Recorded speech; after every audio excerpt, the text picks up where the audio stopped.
Hello students, मैं मोहित राजपूत अपने YouTube channel में फिर से आपका स्वागत करता हूं।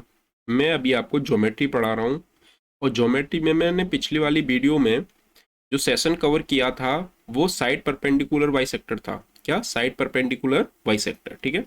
मैं आज आपको एल्टीट्यूड पढ़ाने वाला हूँ। क्या? एल्टीट्यूड, जिसको हिंदी में शीर्ष लंब भी बोलते हैं। क्या बोलते हैं? शीर्ष लंब। ठीक है, आइए हम स्टार्ट करते हैं। एल्टीट्यूड,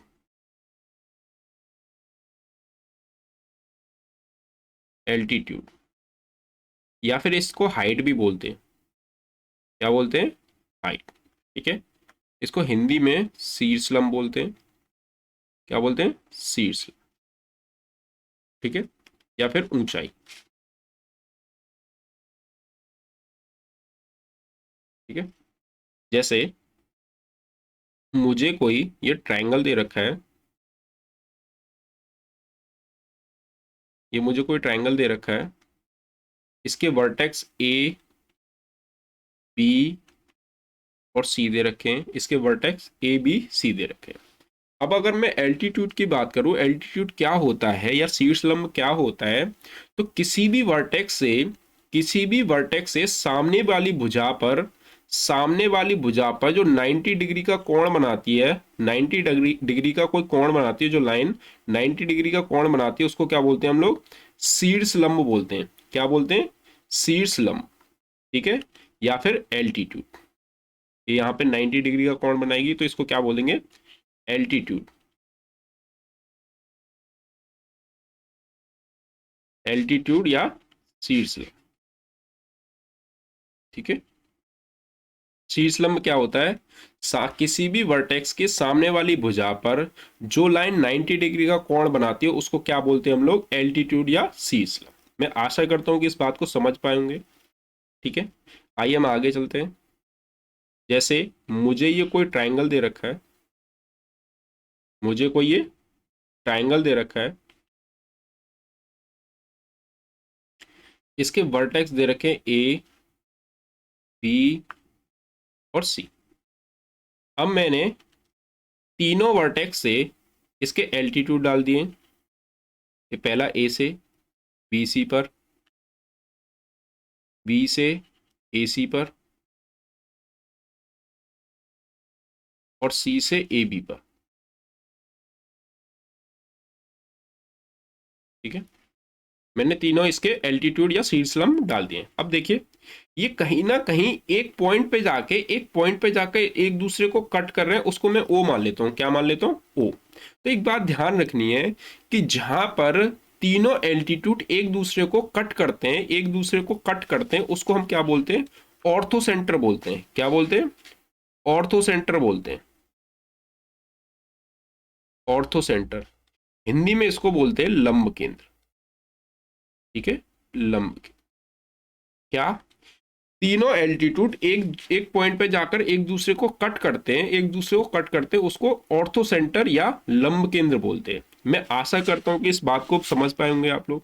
ठीक है, अब अगर मैं आपसे ये बात करूं कि किसी भी ट्रायंगल की अगर मुझे एरिया निकालना होता है, तो आपको जनरली पता होगा कि एरिया का जो फॉर्मूला होता है वो होता है 1/2 बेस इंटू हाइट।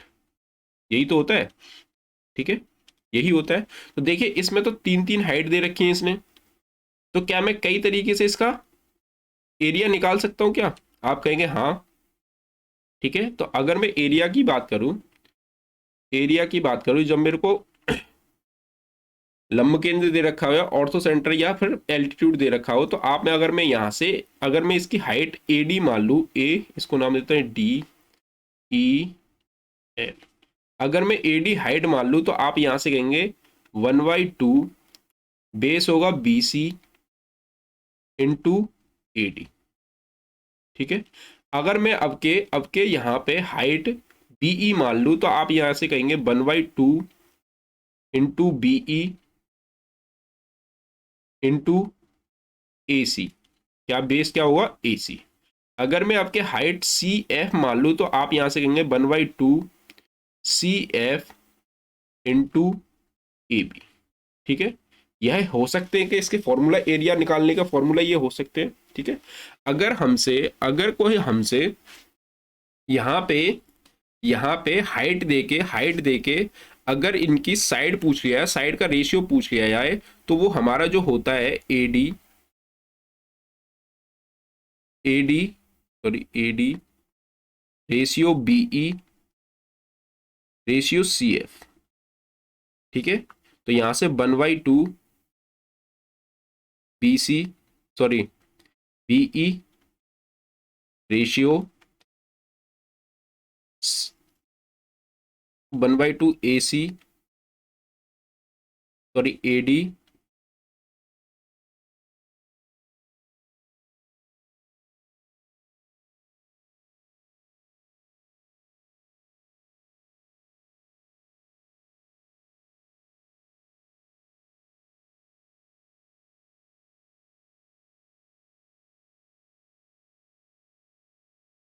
देखिए, अगर हमसे हाइट का रेशियो देके अगर हमसे इनकी साइड का रेशियो पूछ लिया जाए तो क्या होगा।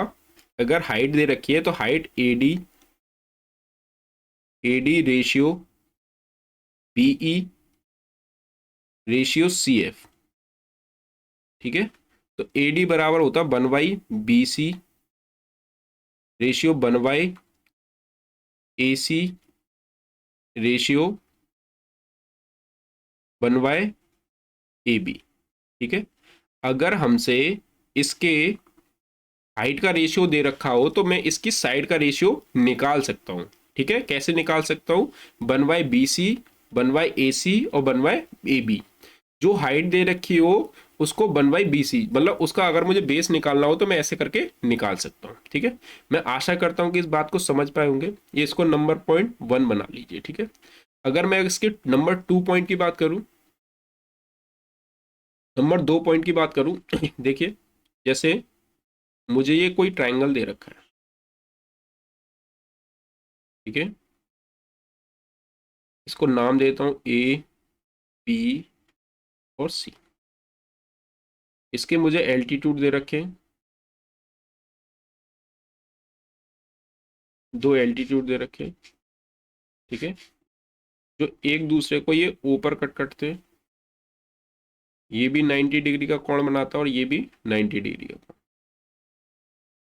ठीक है। इसको नाम दे देते हैं ई और इसको नाम दे देते हैं एफ। अगर मैं आपसे ये पूछूं कि एक चतुर्भुज के चारों कोणों का योग कितना होता है तो आप कहेंगे 360 डिग्री होता है। कितना होता है, 360 डिग्री। बट क्यों होता है, अगर मैं इसको डिवाइड कर दूं तो ये क्या हो जाएगा, एक दो ट्राइंगल बन जाएंगे इसमें, दो ट्राइंगल। तो एक ट्राइंगल के तीनों कोणों का योग कितना होता है, 180 अंश होता है। तो ये भी 180 अंश और ये भी 180 अंश, ठीक है। तो अगर मैं आपसे यहां से एक चतुर्भुज के बारे में पूछूं, AFOE, AFOE दिख रहा है ये AFOE। अगर मैं इस चतुर्भुज की बात करूं तो आपको पता है कि एक चतुर्भुज के चारों कोणों का योग 360 होता है। तो 360 होता है, तो देखिए ये 90 है और ये भी 90 है, तो ये 90 90 180 हो गए। अगर ये एंगल में इसको ए मान लूं, अगर ये वाला एंगल 100 वो ए है, तो ये वाला एंगल क्या 180 माइनस ए ही होगा, ठीक है। 180 माइनस ए ही होगा। मैं आशा करता हूं कि इस बात को समझ पाएंगे। और एक और कि अगर दो लाइन एक पॉइंट पे जाकर एक दूसरे को कट कर रही हैं तो अपोजिट एंगल हमेशा बराबर होते हैं। क्या होते हैं, बराबर होते हैं। तो ये अगर एंगल, ये वाला एंगल 180 माइनस ए है तो ये वाला भी एंगल 180 माइनस ए ही होगा, ठीक है। अभी कुछ कुछ स्टूडेंट समझ नहीं पाएंगे मैं क्या समझाने की कोशिश कर रहा हूं, अभी पता चल जाएगा। तो ये वाला एंगल कितना होगा, 180 माइनस ए। अगर मैं आपसे ये पूछूं कि एंगल बी ओ सी कितना होगा तो आप यहां से कहेंगे कि एंगल बी ओ सी बराबर होगा 180 माइनस एंगल ए, ठीक है। मैं ये समझाने की कोशिश कर रहा था। अगर आपसे ये पूछ लिया है एंगल ए बी ओ सी क्या होगा तो एंगल 180 माइनस ए। अब मैं आपसे ये पूछूं कि एंगल ए ओ बी क्या होगा तो आप इसी टाइप से अगर निकालने की कोशिश करें तो निकाल सकते हैं 180 माइनस सी, ठीक है। 180 माइनस सी। इसके जस्ट ऊपर वाला एंगल जो होता है उसको हम माइनस कर देते हैं, ठीक है। अगर मैं आपसे ये पूछूं कि एंगल ए ओ सी क्या होगा, तो एक एंगल ए ओ सी जो होता है 180 माइनस एंगल बी, ठीक है। मैंने ये आपको प्रूव भी करके बता दिया कि 180 माइनस ए कैसे होता है, और ये मैंने आपको वैसे भी बता दिया, ठीक है। मैं आशा करता हूँ कि इस बात को समझ पाए होंगे आप, नंबर 2 पॉइंट को। आइए हम आगे चलते हैं। अगर मैं नंबर 3 पॉइंट की बात करूं, तो हमें ये जानते हैं कि जो तीनों हमारे ट्राइंगल होते हैं कौन कौन से, acute angle triangle, right angle triangle और हमारा ऑब्टूज एंगल ट्राइंगल, ठीक है। इनमें ऑर्थो सेंटर कहाँ कहाँ पे बनता है, तो मैंने जस्ट अभी एक तो आपको बता ही दिया है कि जहां न्यून कोण त्रिभुज होता है, नीन कोण त्रिभुज होता है, या एक्यूट एंगल ट्राइंगल होता है। एक्यूट एंगल ट्राइंगल क्या होता है, जिसके तीनों कोण 90 से छोटे हों, तीनों कोण 90 से छोटे हों, तो वहां पे जो ऑर्थो सेंटर बनता है वो हमेशा कहाँ बनेगा, अंदर बनेगा। जस्ट मैंने अभी आपको बता के आया हूं, ठीक है।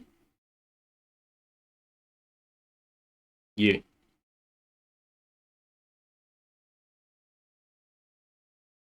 इसको नाम दे देते हैं एक्यूट एंगल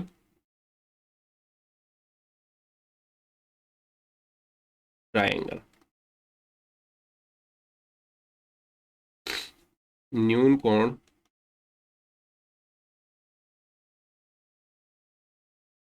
त्रिभुज, ठीक है। न्यून कोण में हमेशा अंदर की तरफ क्या बनता है, ऑर्थो सेंटर, ठीक है। ये 90 डिग्री, ये भी 90 और ये भी 90, ठीक है। अगर मैं राइट एंगल ट्राइंगल की बात करूं, इसको नंबर 1 2, राइट एंगल ट्राइंगल की बात करूं जहां पे जो उसका सेंटर बनता है, सॉरी ऑर्थो सेंटर बनता है, राइट एंगल ट्राइंगल, ठीक है। ये right angle triangle, right angle triangle क्या होता है, जिसका एक कोण 90 डिग्री दे रखा हो, एक कोण 90 डिग्री दे रखा हो। तो देखिए, अभी आपको जस्ट समझा के आया हूं कि किसी भी वर्टेक्स से सामने वाली भुजा पर 90 डिग्री का कोण जो बनाएगी लाइन, उसको क्या बोलते हैं हम, ऑर्थो सेंटर बोलते हैं, सॉरी ऑर्थो सेंटर नहीं, एल्टीट्यूड बोलते हैं। तो अगर मैं यहाँ पे इसको ए बी और सी नाम दे देता हूं, तो देखना इस वर्टेक्स से ये वाली लाइन जो ए से जा रही है बी तक, ये क्या 90 डिग्री का कोण बना रही है, और सी से जो ये इस वर्टेक्स सी से यहां तक जा रही है, यहां पे भी 90 डिग्री का कोण बना रही है, क्या 90 डिग्री का ही कोण बना रही है। तो और देखना, इस चीज को अगर मैं एक और लाइन बना दूं यहाँ पे, ये भी यहाँ पे 90 डिग्री का कोण ही बनाएगी, ठीक है। यहाँ पे भी ये 90 डिग्री का कोण ही बनाएगी। तो जो इसका राइट एंगल ट्राइंगल का समकोण त्रिभुज का जो ऑर्थो सेंटर होता है, ऑर्थो सेंटर होता है समकोण त्रिभुज, वो हमेशा जहां पर 90 डिग्री का कोण होता है उसको हम ऑर्थो सेंटर मानते हैं। क्या मानते हैं, ऑर्थो सेंटर मानते हैं। मैं आशा करता हूं कि इस बात को समझ पाएंगे अच्छे से। आइए हम नेक्स्ट चलते हैं, नंबर 3 पॉइंट, ऑब्टूज एंगल ट्राइंगल में कहां पर होता है ऑर्थो सेंटर।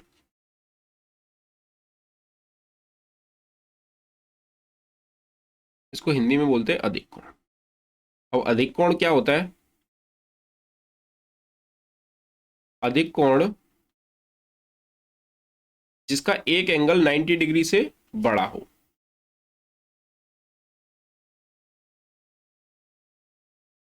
जिसका एक एंगल 90 डिग्री से बड़ा हो, ये कुछ इस टाइप का दिखता है, ठीक है।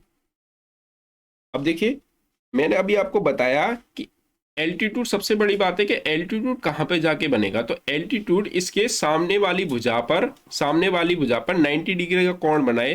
तो अगर मैं यहां से खींचूंगा तो ये सामने वाली पे जाके यहाँ पे नहीं मिलेगा, तो ये कहाँ पे हमेशा है ना, जो इसका जो ऑर्थो सेंटर बनता है वो हमेशा बाहर की साइड बनता है। कहाँ बनता है, बाहर की साइड बनता है,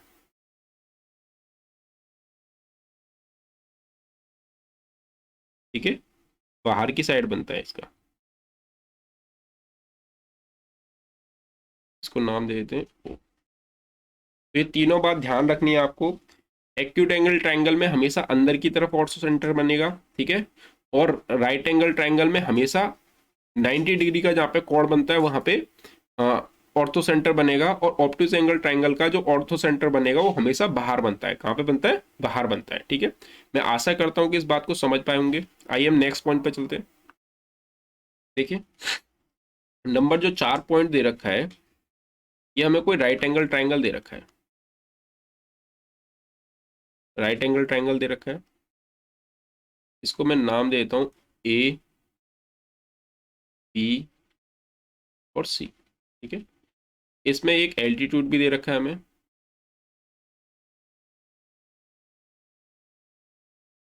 ये 90 डिग्री का कोण, और इसको मान लेते हैं हम डी, ठीक है। अगर यहां से BD की लेंथ पूछी जाए, BD की लेंथ पूछी जाए, तो जो BD की लेंथ होती है, BD की लेंथ बराबर, BD की लेंथ जो होती है AB into BC upon upon AC। ये बात ध्यान रखना, ये इसको ये मत समझ बैठना कि ये इसको सामने वाली साइड को इक्वली डिवाइड कर रहा हो। इक्वली डिवाइड नहीं करता, एल्टीट्यूड हमेशा सामने वाली साइड को इक्वली डिवाइड नहीं करता। तो ये बात ध्यान रखनी है कि अगर हमसे BD की लेंथ पूछ लिया जाए किसी में, अगर ऑर्थो सेंटर देके हमें अगर BD की लेंथ पूछ ली जाए, तो वो क्या होते हैं AB इंटू BC अपॉन में AC, ठीक है। मैं आशा करता हूँ कि इस बात को समझ पाएंगे आप, ठीक है। आइए हम अब कुछ क्वेश्चन कर लेते हैं जिसको आपको थोड़ी सी चीजें अच्छे से क्लियर हो जाए, ठीक है। जैसे मुझे जो पहला क्वेश्चन दे रखा है, पहला क्वेश्चन है एंगल, सॉरी, त्रिभुज ABC में एंगल ABC 65 डिग्री और एंगल BCA बराबर 55 डिग्री, ओ ऊंचाई, ओ ऊंचाई के प्रतिछेदन छेदन बिंदु है, तो एंगल BOC ज्ञात कीजिए। एंगल BOC ज्ञात कीजिए, ठीक है।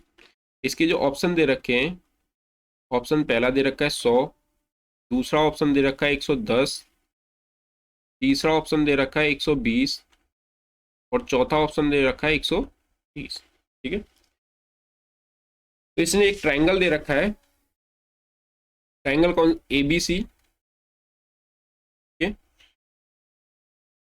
ये ABC ट्रायंगल दे रखा है, और हमसे जो पूछा है ABC, इसके वर्टेक्स को नाम देता हूँ A, B और C, ठीक है। O इसका ऑर्थो सेंटर है,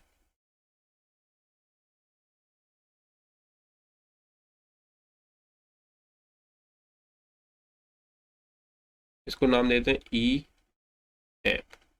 O इसका ऑर्थो सेंटर है, तो इसने एंगल BOC पूछा है। क्या पूछा है? Angle BOC। तो मैं आपको जस्ट अभी आपको बता के आया था कि एंगल BOC क्या होता है। एंगल BOC बराबर होता है 180 माइनस एंगल A, यही बताया था मैंने आपको, ठीक है। तो अगर मैं यहां से एंगल, इसने एंगल B जो दे रखा है, जो 65 दे रखा है, 65 डिग्री, और एंगल इसने C दे रखा है 55 डिग्री, ठीक है। कितना दे रखा है? 55 डिग्री दे रखा है। तो 65, अगर यहां से एक ट्राइंगल में तीनों कोणों का योग 180 अंश होता है, तो यहां से 65 और 55 कितने होंगे? 65 और 55, 1 और 6 और 5, 11 और 1 12, 120 होंगे। तो ये वाला एंगल कितना होगा? 60 होगा क्या? ये 60 होगा। तो अगर मैं एंगल BOC की बात करूं, BOC की बात करूं, तो ये एंगल क्या मेरा 120 ही होगा, क्योंकि 180 में से इसको हम घटा देंगे। या फिर इस चीज को हम डायरेक्टली ये कह सकते हैं कि इन दोनों एंगलों को जोड़ दूं तो ये मेरा ये भी एंगल हो सकता है। तो मेरा आंसर क्या होगा? तीसरा, ठीक है। तीसरा कितना होगा? 120। मैं आशा करता हूं कि इस बात को समझ पाएंगे आप। आइए हम नेक्स्ट क्वेश्चन पे चलते हैं। क्वेश्चन दे रखा है ABC में, ट्राइंगल ABC में खींचे गए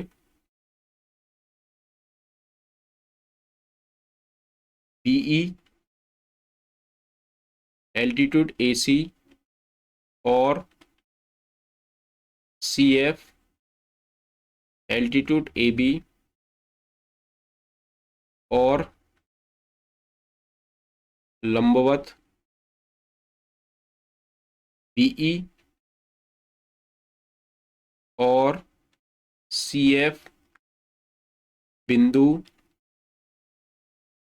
O पर प्रतिछेदक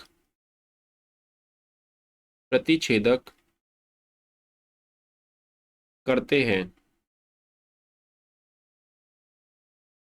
हैं यदि एंगल BAC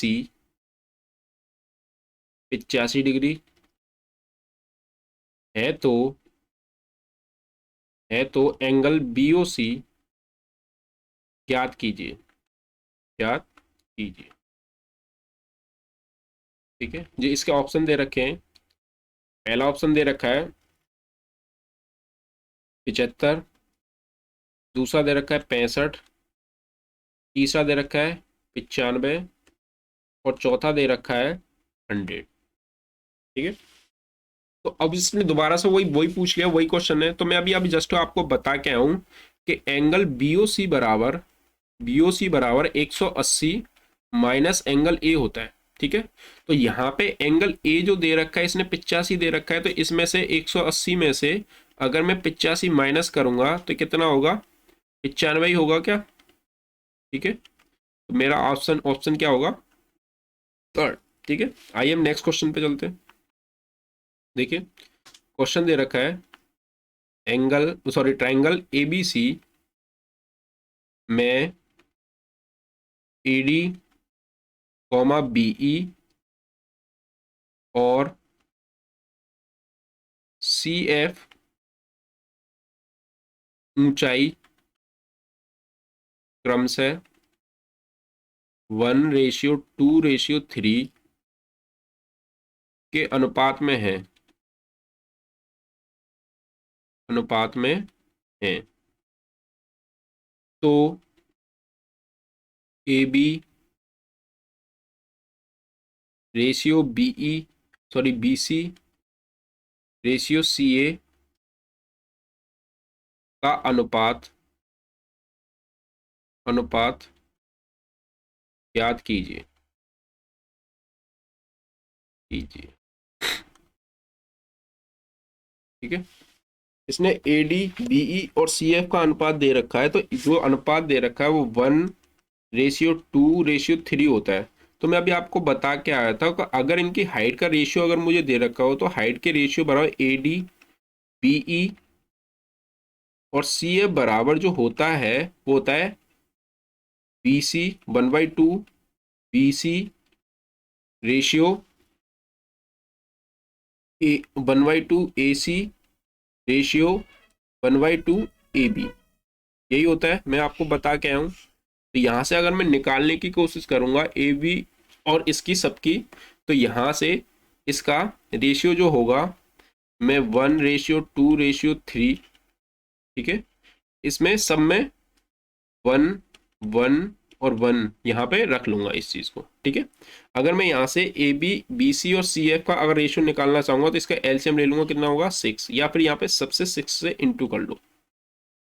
ठीक है, 6 से इंटू कर लो, तो ये तो कितना होगा 6, ये इससे 3 बार कट जाएगा, 3 से ये 2 बार कट जाएगा, तो यहाँ पे कितना होगा 3 और ये 2। तो यहाँ पे जो AB, BC और CF का जो रेशियो होगा वो 6, 3 और 2 का होगा। कितना होगा, 6, 3 और 2 का होगा। ठीक है, मैं आशा करता हूँ कि इस बात को समझ पाए होंगे आप।